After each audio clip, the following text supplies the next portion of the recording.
All right, guys, so this is supposed to be the best method for not getting your eggs to stick because a lot of people have that problem.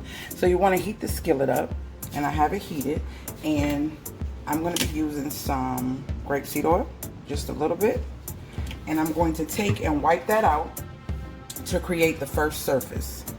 So we're going to just coat that nice around the pan like this.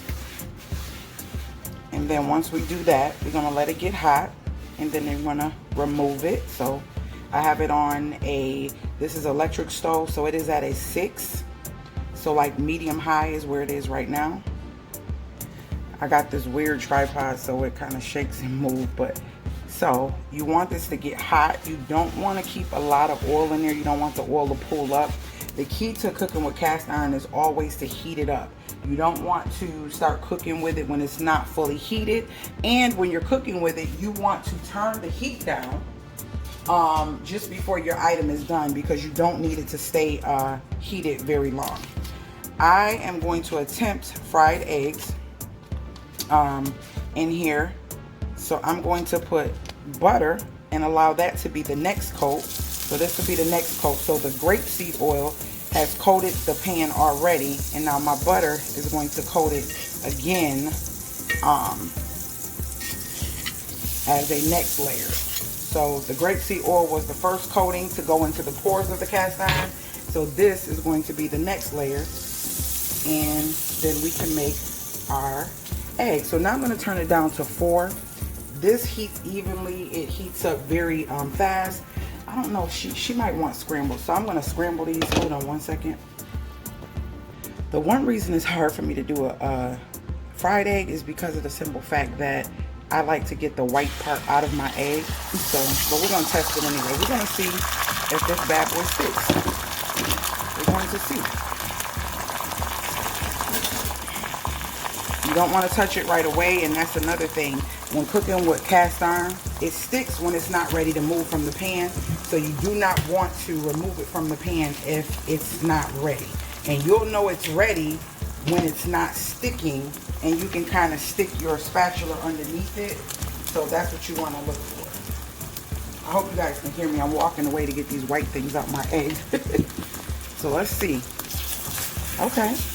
So that side is still not ready. I'm gonna do one at a time because it's my first time and I'm trying to share this with you guys. I know the camera is very awkward. Please forgive me. But, oh, okay, it's not sticking. Okay. I'm getting this thing. Because these are the things that people are frustrated with. And I'm gonna be making us some breakfast sandwiches, so this is perfect. And then I'm going to attempt to put the other one on the other side. Should have waited, but oh well. Just move that back. But it's not sticking, and that's what you want. And see how this one is ready? I just literally have to just move it. I'll put a little bit of pepper on it. And a little bit of Slap Your Mama. I don't have any, well, I have pink salt, but I have to open it up. Alright, so this one is ready.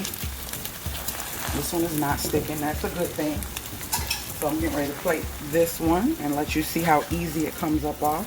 So if you are having issues with your fried eggs or your scrambled eggs, use this technique and see how it works for you.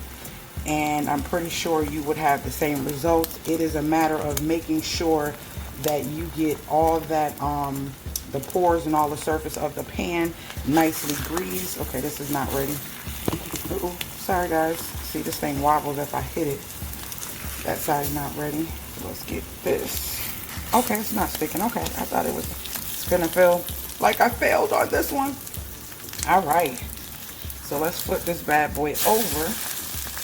Perfect. I don't like yolk in my egg, so yeah. Alright, so that is how you cook an egg in a cast iron skillet and make the surface non-stick. So you're going to do 2 coatings really quick, nothing fancy, and then you have a non-stick surface. So if you have issues with doing scrambled eggs, you use the same method. And all I'm going to do is take this bad boy and wipe it out. I'm not going to put any water or any soap into it, and that is it.